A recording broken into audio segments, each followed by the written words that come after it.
Chutei absoluto no rap. Eu nasci pra ser rei. Crio uma sociedade, é o modelo de Durkheim. O mecanismo dela própria é que diz pra onde vai minha inspiração. Thomas Edison dizia: é 1% e o restante o trabalho que fazia. Então senta o rabo aí que eu vou te ensinar. Sometimes rap is the best way to learn, rapá. Eu não aprendo pero é doaceira, é só estudar e ouvir as dicas que eu dou pra você. Confere suas respostas e faz tudo com calma. Manda bem na redação, faz do fundo da alma. Esse é o tópico frasal, ainda tem argumentação. E a resposta pra você eu deixei na conclusão. Se tá nervoso, se acalma pra mandar bem.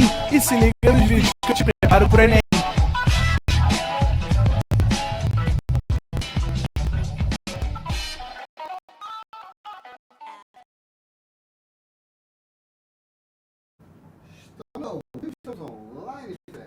Salve, salve, galera. Boa tarde, minha dupla sertaneja Renan e Juan. Tudo bem? Bem, galerinha, hoje nós vamos dar prosseguimento ao período composto. A gente já começou a falar do que era um período composto, a gente falou da relação de dependência sintática. Na semana passada a gente falou sobre o período composto por oração subordinada substantiva. E hoje a gente vai falar sobre o período composto por oração subordinada adjetiva. Bem, se por um lado, quando eu tenho orações subordinadas substantivas, essas orações exercem as funções sintáticas que um substantivo poderia vir a assumir no período simples, com o adjetivo não é diferente. A função sintática comum de um adjetivo é a de adjunto adnominal. Então, quando eu tenho um período composto por oração subordinada adjetiva, a oração subordinada tem equivalência sintática a um adjunto adnominal. Esse adjunto adnominal vem em forma de oração. Por vir em forma de oração, eu classifico como oração subordinada adjetiva, ok? E aí, a gente vai precisar retomar alguns conhecimentos que a gente já viu, tá bem? Que conhecimentos são esses? Bem, primeiro falando sobre o adjetivo. Para que serve um adjetivo? O adjetivo caracteriza, qualifica, né? Ele traz uma expressividade em relação ao termo ao qual ele se relaciona, que no caso é um termo nominal, uma expressão nominal.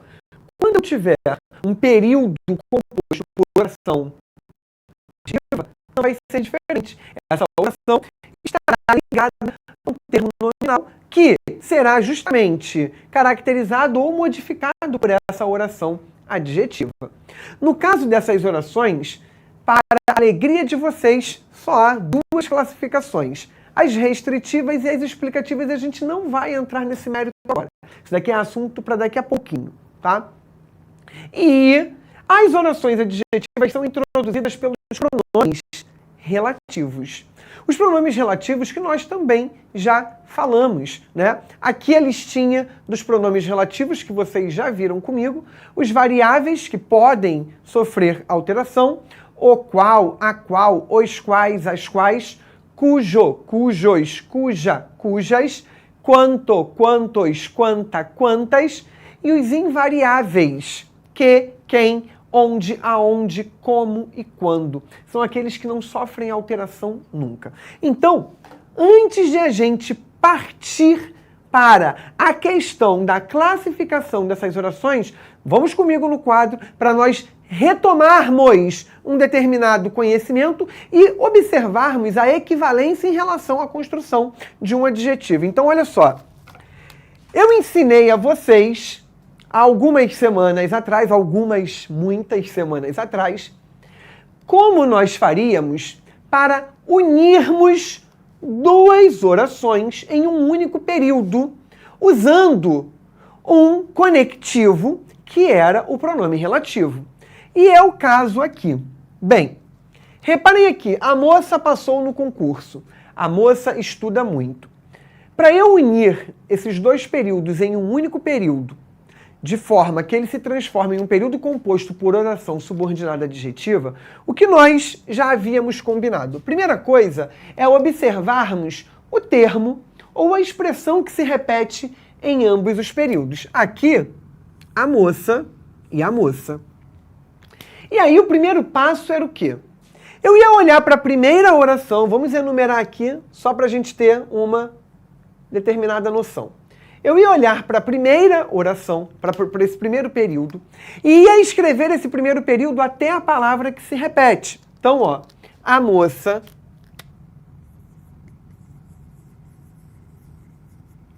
aí eu pararia, viria para o período 2, trocaria o termo, trocarei o termo que se repete por um pronome relativo. Por que o pronome relativo? Porque o pronome relativo é aquele que retoma imediatamente o termo ao qual ele se refere. Bom, então aqui eu tenho a moça estuda muito.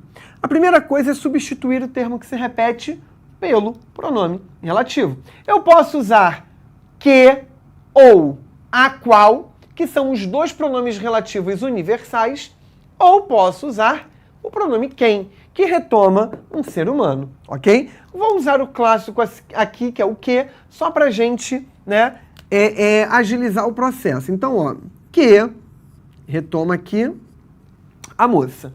Aí eu termino de escrever a oração 2, o período 2. Estuda muito. Estuda muito. Feito isso, eu pego tudo que sobrou do primeiro período e coloco aqui. Então, a moça que estuda muito passou no concurso.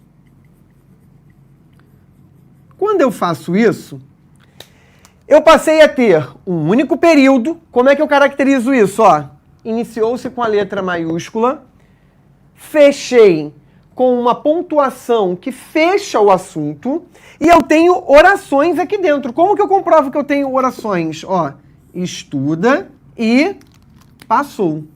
Tenho mais de uma oração, então eu tenho um período composto. Como essa oração aqui é introduzida por um pronome relativo, eu classifico esse período como um período composto por oração subordinada adjetiva, ok? Até aí, só por enquanto. Tudo que está em azul é a minha oração principal. É o que eu chamo de oração principal. O que é a oração principal? É a oração que carrega a ideia base daquele período. E tudo que está aqui, junto com esse vermelho, até o preto, ou seja, tudo isso daqui, é a nossa oração subordinada adjetiva. Ok? E olha aí que eu falei com vocês. A oração adjetiva está ligada a um termo nominal. Moça é um termo nominal. Para qualificar ou para modificar, para caracterizar esse determinado termo. Só que vem em forma de oração. E eu disse para vocês que essa expressão aqui, essa oração, equivale a um adjunto adnominal. Então reparem, a gente poderia falar o seguinte: a moça, trocando isso tudo aqui por uma expressão que seja uma expressão que vai indicar um adjunto adnominal num período simples, eu poderia dizer a moça muito estudiosa. A moça muito estudiosa passou no concurso. Reparem, a expressão, a oração que estuda muito poderia ser substituída por muito estudiosa. O muito é um advérbio que intensifica o adjetivo estudiosa. Isso daqui poderia ser substituído por estudiosíssima, tá? Então, eu poderia também dizer a moça estudiosa passou no concurso. O muito é um intensificador do próprio adjetivo. Ou seja, isso daqui é um adjunto adnominal. Quando ele vem em forma de oração, ele caracteriza uma oração subordinada adjetiva. ativa. Isso é muito importante de a gente recapitular para que a gente possa dar os próximos passos. Então, deem um print aí desse quadrinho, rapidinho, para a gente poder voltar aqui para o material. Foi? Bom. Então, reparem, é muito importante que vocês saibam usar os pronomes relativos adequados aos usos, tá? Aos contextos que vocês estão usando, e que essas construções estejam bem relacionadas no que diz respeito ao termo a que se refere, ok? Bem, reparem aqui em orações adjetivas, exemplos de orações adjetivas. A rua que está interditada mudou de nome. Tudo que está em preto, oração principal. Tudo que está em vermelho, oração subordinada adjetiva. A pessoa a quem me referi está de volta. Tudo em preto, oração principal. Tudo em vermelho, oração subordinada adjetiva. A mulher cujo carro rebocaram está muito nervosa. Então, tudo em preto, oração principal. Tudo em vermelho, oração subordinada adjetiva. O estacionamento, onde parei o carro, fechou mais cedo. Tudo em preto, oração principal. Tudo em vermelho, oração subordinada adjetiva. Agora reparem. Observem que eu tenho um pronome relativo em todas as orações adjetivas. O que retoma a expressão a rua. O quem, que retoma a pessoa. O cujo, que retoma a mulher. E o onde, que retoma o estacionamento. Além de retomarem, reparem que os itens retomados são todos termos de núcleos nominais, como nós vimos aqui. Cadê? Aqui. Ó, uma expressão nominal anterior. Ou seja, a oração modifica uma expressão nominal. Nominal, nome, ok? E eu havia falado com vocês na semana passada o seguinte. Porque, às vezes, a gente olha o que e fica na dúvida. Meu Deus, esse que é um pronome relativo ou esse que é uma conjunção integrante? Porque a conjunção integrante introduz oração subordinada substantiva. O pronome relativo introduz oração subordinada adjetiva. Então, o que eu falei com vocês na semana passada? Quando o período é composto por oração subordinada substantiva, a oração principal tem sentido incompleto e depende da oração subordinada. E a oração subordinada também tem sentido incompleto e, consequentemente, depende da oração principal. Então, no caso da semana passada, existia uma relação mútua de dependência. Aqui isso não acontece. Reparem aqui comigo. Vamos ler separadamente só o que está em preto e depois separadamente o que está em vermelho. A rua mudou de nome. A oração principal faz sentido. Ela não depende de nenhuma outra informação. Não tem relação de dependência. Agora, olhem a subordinada, que está interditada. Essa oração não faz sentido. Para ela fazer sentido, ela depende de outra. Então, a oração subordinada depende da principal, mas a principal não depende da subordinada. Confirma mais uma vez aqui embaixo.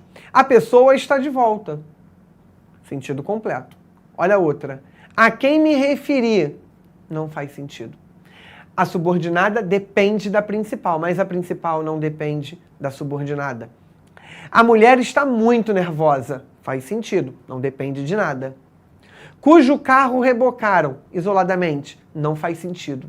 Ou seja, a subordinada depende da principal, mas a principal não depende da subordinada. O estacionamento fechou mais cedo. Sentido completo, não depende de mais nada. Onde parei o carro? Depende. E aí depende da principal. Então, todos esses exemplos aqui confirmam para vocês essa relação de que a oração subordinada é dependente da oração principal. Mas a oração principal não é dependente da oração subordinada, ok? Bem, no que diz respeito às classificações, a gente tem dois tipos. Orações subordinadas adjetivas restritivas e as explicativas. As restritivas, como o próprio nome já diz, serve para restringir, serve para limitar. Ela cria um limite. O que caracteriza essa oração visualmente, ou seja, que você bate o olho e consegue classificar, é o fato de ela não ter nem vírgula, nem travessão, isolando a oração subordinada adjetiva. Ela vem direta, tá? Então reparem aqui, ó. As pessoas que são racistas merecem ser punidas. Separando as duas orações. As pessoas merecem ser punidas. Oração principal. Oração subordinada, que são racistas. Segundo exemplo. Os indivíduos que não se exercitam ficam mais doentes. Separando as orações. Os indivíduos ficam mais doentes. Subordinada, que não se exercitam. Agora reparem. Aqui eu separei para vocês exatamente a oração principal e a oração subordinada. Reparem que quando elas estão juntas não existe pontuação separando. Não tem vírgula nem travessão aqui, nem aqui, depois de racistas, isolando essa oração. Isso caracteriza uma oração visualmente restritiva. Agora, o que caracteriza uma oração restritiva no sentido, na semântica? Bem, ela mostra que existe um grupo entre todos os outros. Então, repara, as pessoas que são racistas merecem ser punidas. De todas as pessoas do mundo, existem as racistas e as não racistas. As racistas, ou seja, tem dois grupos. As que são racistas merecem punição. As que não são, não merecem punição. Então ela restringe, ó, do mundo inteiro, só merece punição quem é racista. Os indivíduos que não se exercitam ficam mais doentes. Existem muitos indivíduos no mundo. Existem aqueles que se exercitam e aqueles que não se exercitam. Dois grupos. Só ficam mais doentes aqueles que não se exercitam. Então, de todos os indivíduos, eu restringi, eu limitei. Por isso, oração subordinada adjetiva restritiva. E aí, a gente tem um poeminha de Carlos Drummond de Andrade intitulado Quadrilha, que usa esse esquema da oração subordinada adjetiva restritiva. A gente vai fazer a análise. Eu quero que vocês prestem muita atenção nessa análise, porque esse poema é muito cobrado em vestibular. Vocês não têm ideia. Se vocês jogarem depois no Google, questão sobre o poema Quadrilha, vocês vão ver muitas questões de todos os vestibulares possíveis. E hoje eu trouxe uma. Poderia ter trazido várias, mas não quis para a gente não ficar só falando do mesmo poema, tá? Então, essa análise, inclusive, vai ajudá-los na resolução da questão que eu trouxe sobre esse texto. João amava Teresa, que amava Raimundo, que amava Maria, que amava Joaquim, que amava Lili, que não amava ninguém. João foi para os Estados Unidos, Teresa para o convento. Raimundo morreu de desastre. Maria ficou para a titia. Joaquim suicidou-se. E Lili casou com J. Pinto Fernandes, que não tinha entrado na história. Eu falo assim, nossa, mas esse poema não diz nada, não tem lé com cré, tem muita coisa aí. Primeira coisa que a gente precisa começar a observar é a questão do título. O título, ele nos remete à ideia de uma dança tradicional das festas juninas existentes aí no nosso Brasil. Nessa questão da dança de quadrilha, você vai formando pares aleatoriamente e vai trocando de pares. Então é uma dança em que você conta um pouco também com o elemento da sorte, com o elemento do ritmo ali, para caracterizar a ideia de um determinado encontro. Então aqui, você vai percebendo que existe uma metáfora.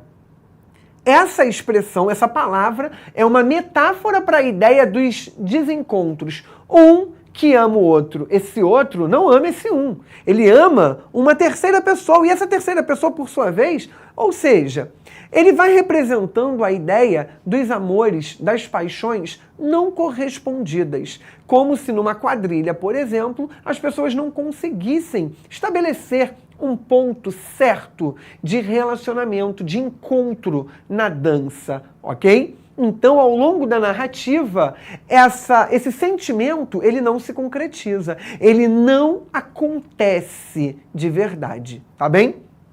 Isso em relação ao título. Percebemos que o poema tem 2 momentos. O primeiro momento é quando ele vai falando dessas paixões. Então ele diz, ó, o João ama a Teresa. A Teresa não ama o João. A Teresa ama o Raimundo. Mas o Raimundo não ama a Teresa. O Raimundo ama a Maria. Mas a Maria não ama o Raimundo. A Maria ama o Joaquim. E o Joaquim, por sua vez, não ama a Maria. Ama a Lili. E a Lili, por sua vez, ama ninguém. Ninguém. Então, esses 3 primeiros versos aqui, eles evidenciam essa correspondência e essa ausência de correspondência no que diz respeito ao sentimento. Todos os indivíduos, com exceção da Lili, têm algum sentimento envolvido aí, mas não correspondido. E isso gera uma confusão. Essa confusão, ela vai sendo construída por meio de oração subordinada, adjetiva, restritiva. Então, ó, João amava a Teresa, que amava Raimundo. Olha o pronome relativo aqui. Que retoma Teresa. Amava Raimundo. Que amava Maria, esse que retoma Raimundo. Que amava Joaquim, esse que retoma Maria. Que amava Lili, esse que retoma Joaquim. Que não amava ninguém, esse que retoma Lili. Ou seja, cada pronome relativo retoma o termo nominal imediatamente anterior e introduz uma oração subordinada adjetiva restritiva, mostrando que esse sentimento é restrito àquela pessoa. Ou seja, ele limita, ele não amplia o sentimento. E essa história, ela vai mostrando justamente o desencontro, uma vez que os sentimentos são restritivos. Então, ele brinca através de uma oração, de uma sequência de orações adjetivas restritivas. Ele brinca com essa sequência para mostrar que o amor, de tão restrito que ele vai sendo, ele não é fácil de ser encontrado no mundo, ou que pelo menos não é tão fácil de acontecer. Já o segundo momento, que é a parte final, você consegue tirar a tarja, por favor, Renan? Já o segundo momento mostra o destino de cada um. O que aconteceu com cada um? E aí, repare, tem uma coisa muito curiosa. O João, a Teresa, o Raimundo, a Maria e o Joaquim, os 5 primeiros nomes, tinham alguma relação não, mas eles tinham algum sentimento a expressar. A Lili era a única que não amava ninguém. Mas a Lili é a única que se casa com J. Pinto Fernandes, tá? Então ele vai mostrando que, como ninguém dos outros os outros queriam, né, viver um romance, amar, ser amado, tudo mais, nenhum deles deu certo com a questão do relacionamento, cada um seguiu a sua vida sozinho. Então o João foi para os Estados Unidos formar uma outra vida, iniciar uma outra vida. A Teresa entrou para o convento. Ela entendeu que o amor talvez não fosse para ela e ela quisesse ali seguir um outro momento. O Raimundo morreu de desastre, não conseguiu concretizar nada. A Maria ficou para a titia, ou seja, também não encontrou ninguém. O Joaquim, num mundo sem a possibilidade de um relacionamento, preferiu se suicidar. E a Maria, que foi a Lili, perdão, foi aquela que olhou e falou assim, eu vou me casar. E olha que interessante, ela casou com J. Pinto Fernandes. J. Pinto Fernandes. Você não sabe o nome da pessoa. Isso daqui mostra uma ideia de insignificância em relação a com quem ela se casou. E isso daqui nos remete muito a uma ideia de nome de empresa. mostrando como se, na verdade, a Lili não estivesse nem aí para o sentimento. Ela estivesse mais para uma ideia de um casamento arranjado ou de um casamento por interesse, ou até mesmo como se ela tivesse se casado com o seu trabalho. Ou seja, aqui ele traz, que não tinha entrado na história. Ele ainda diz, essa pessoa aqui, ou essa empresa, nem participou em nenhum momento da história, a gente falou sobre essa expressão nominal. Então ele traz humor e, ao mesmo tempo, ele traz o lado da tristeza em relação a todas as vivências que nós temos no que diz respeito aos sentimentos, a possibilidade de nutrir um sentimento pelo outro. Então, Carlos Drummond de Andrade está brincando com essa questão da efemeridade das relações, principalmente em tempos modernos, que olha que interessante, casa muito com aquilo que o Bauman fala, de as relações serem líquidas, de as coisas se esvaírem com muita facilidade, de as coisas serem muito rápidas, tá bem? Então o texto traz toda essa análise pra gente, é importante que vocês estejam atentos a isso. E todas as orações subordinadas adjetivas que foram usadas são caracterizadas como restritivas, porque elas delimitam, elas restringem o termo, o item que seria o alvo de determinado relacionamento, tá bem? De determinada informação. Bom, segundo tipo de oração é a explicativa. O nome já também é muito autoexplicativo. Ela serve para explicar a informação da oração principal. Então a oração principal traz uma afirmação e a oração adjetiva explicativa vai marcar a justificativa, a explicação. Para além disso, para que você possa classificar com facilidade e leveza, essa oração é isolada ou por vírgulas, travessão ou travessões. Então reparem aqui, a prova de matemática, que estava muito difícil, deixou todos amedrontados. Oração principal, a prova de matemática deixou todos amedrontados. Oração subordinada, que estava muito difícil. Reparem que essa oração, que estava muito difícil, foi isolada por vírgulas. E aí, essa oração explica a informação da oração principal. Então a oração principal diz o quê? A prova de matemática deixou todos amedrontados. Qual foi a justificativa para isso? O fato de estar muito difícil. Entenderam? Então, diferente da restritiva, ela amplia, ela totaliza o significado. Na restritiva, você pega um grupo daquele significado. Então, é muito importante a gente pensar isso, tá bem? Joana, que é muito estudiosa, passou em 3 concursos, muito semelhante ao que a gente viu ali. Joana passou em 3 concursos, que é muito estudiosa. Então, está entre vírgulas. Joana, que é muito estudiosa. Então, Joana passou em 3 concursos. Justificativa para ela ter passado em 3 concursos? O fato de a Joana ser muito estudiosa. Então, enquanto a restritiva pega o termo nominal ao qual ela se refere e faz uma restrição delimitando o grupo, na explicativa a gente tem uma justificativa para a informação da oração principal, ok? Agora vamos falar sobre as diferenças semânticas. Reparem nessas 2 orações e a gente vai vir para o quadro. Os alunos que estudam muito passarão de série. Os alunos que estudam muito passarão de série.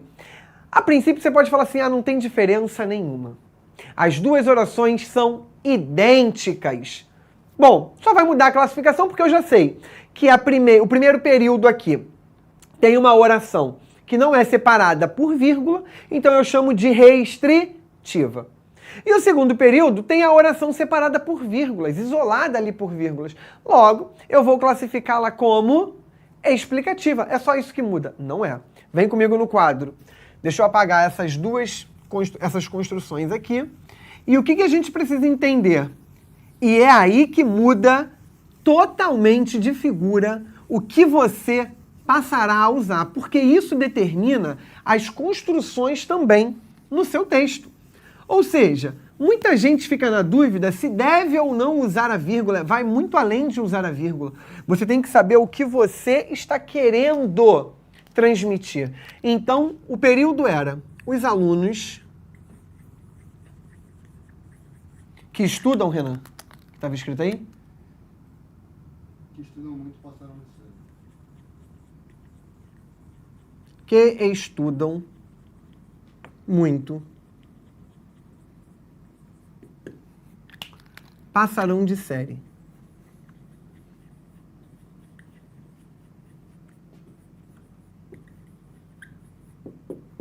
E a reescritura, só que agora com vírgula, seria: os alunos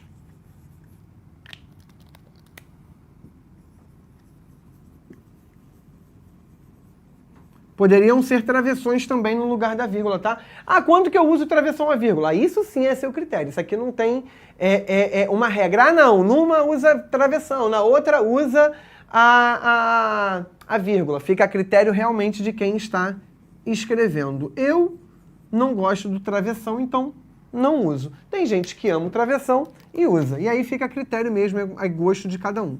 Tá bem? Bom, reparem aqui. É muito importante que a gente se atente à semântica. Aqui eu estou dizendo o seguinte: há dois grupos de alunos. Eu tenho os alunos que estudam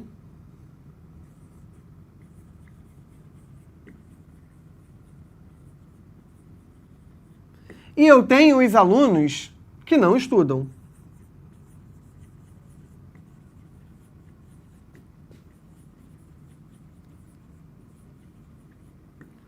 Bem, o que eu estou dizendo? Eu tenho uma sala de aula, e nessa sala de aula eu tenho, vamos pensar aí, por exemplo, sei lá, 30 alunos. Desses 30 alunos, 20 estudam muito. 10 não querem saber de estudar. Então eu estou dizendo aqui, ó, os alunos que estudam muito passarão de série. Eu entrei nessa sala e eu digo, os alunos que estudam muito passarão de série. O que eu estou dizendo? De todos vocês, alunos, eu estou falando para os meus alunos, de todos vocês que estão aqui, só vai passar de série aqueles que estudam muito. Ou seja, esses aqui passarão de série. No caso, os 20 lá de quem eu falei. Por outro lado, e aí fica o implícito, tá? É aquilo que eu não preciso dizer, mas que está dito ali. Por outro lado, restaram os outros. Os que pertencem ao outro grupo. Que grupo é esse? O grupo dos alunos que não estudam. Ou seja, esses alunos não passarão.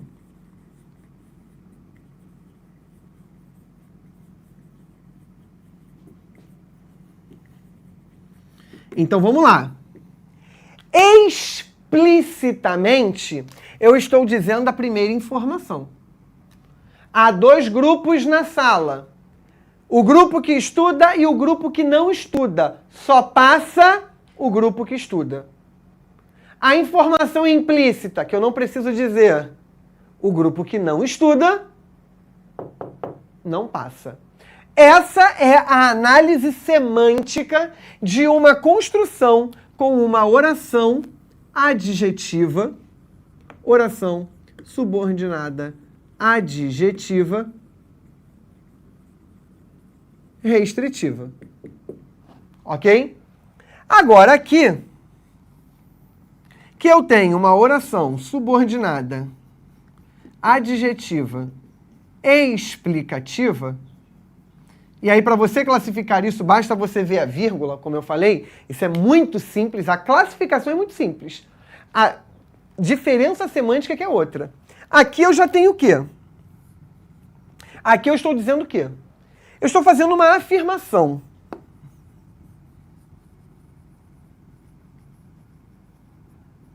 Que afirmação é essa? E essa afirmação é uma afirmação generalista. Os alunos passarão de série.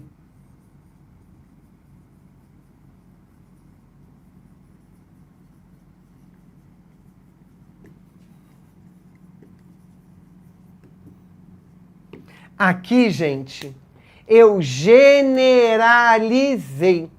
Então, se eu uso essa frase, se eu uso esse período composto aqui, com os meus alunos, numa turma com 30 alunos, eu estou dizendo isso para eles.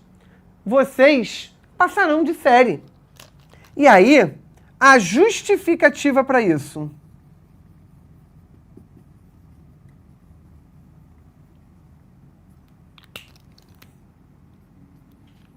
Os alunos estudam muito.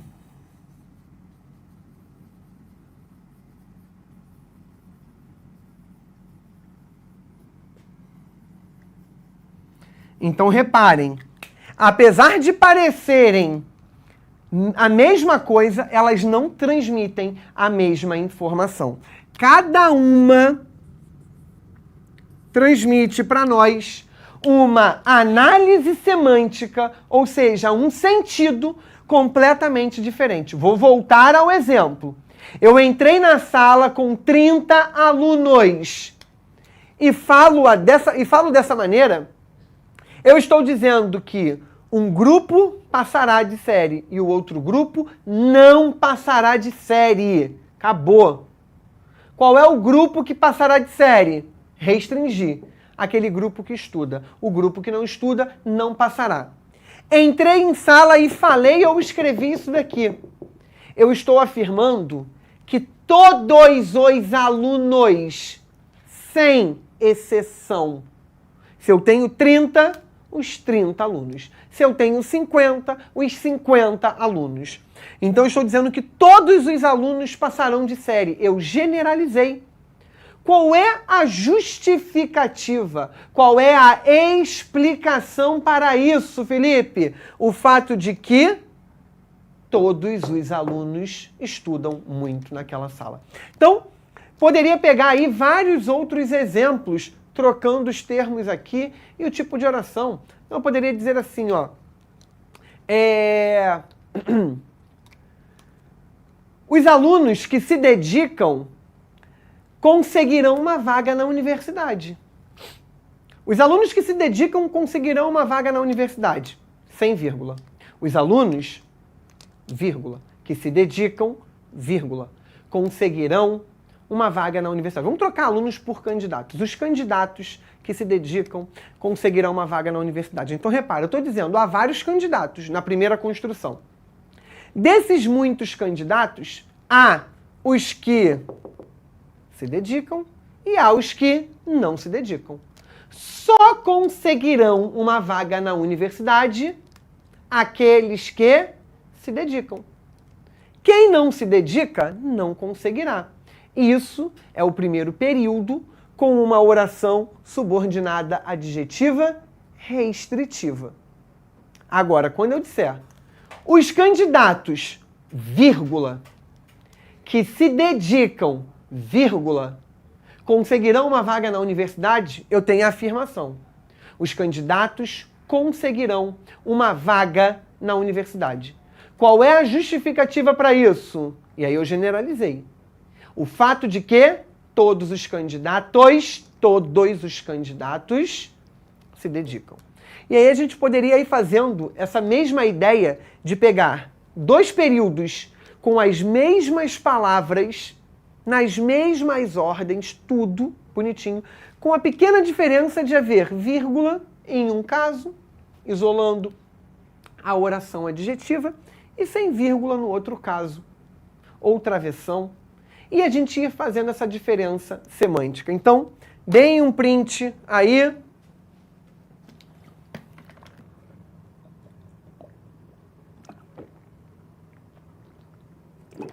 Bom, por que eu preciso saber disso, Felipe? Como eu falei. Porque isso vai determinar o que você vai escrever na sua redação, por exemplo. A sua redação é construída com palavras que se juntam e formam períodos. Períodos simples e períodos compostos. Quando você tem um período composto por oração subordinada adjetiva, se o sentido que você quiser dar for o sentido restritivo e você venha usar vírgula, você está construindo esse período com oração adjetiva explicativa. Você muda completamente aquilo que você está dizendo. E o contrário. Se eu queria transmitir o sentido da oração adjetiva explicativa, que deveria ter vírgulas, e eu escrevi sem vírgulas ou sem travessões, eu mudei completamente, porque eu fiz uma restritiva.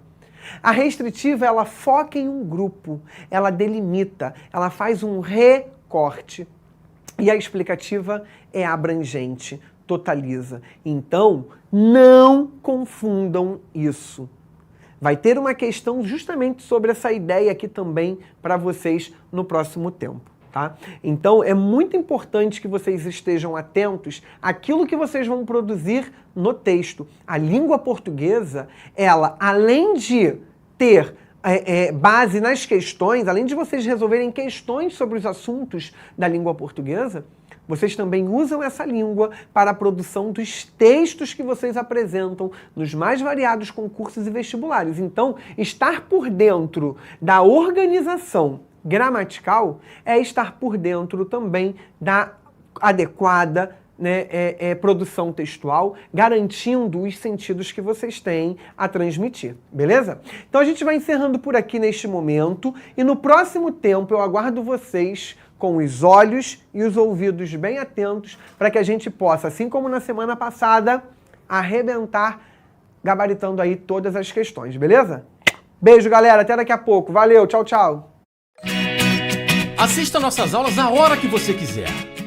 Vem com o Pro, o cursinho online que mais aprova no Enem. Assine em proenem.com.br. We gotta celebrate the beauty of the world that keeps on giving.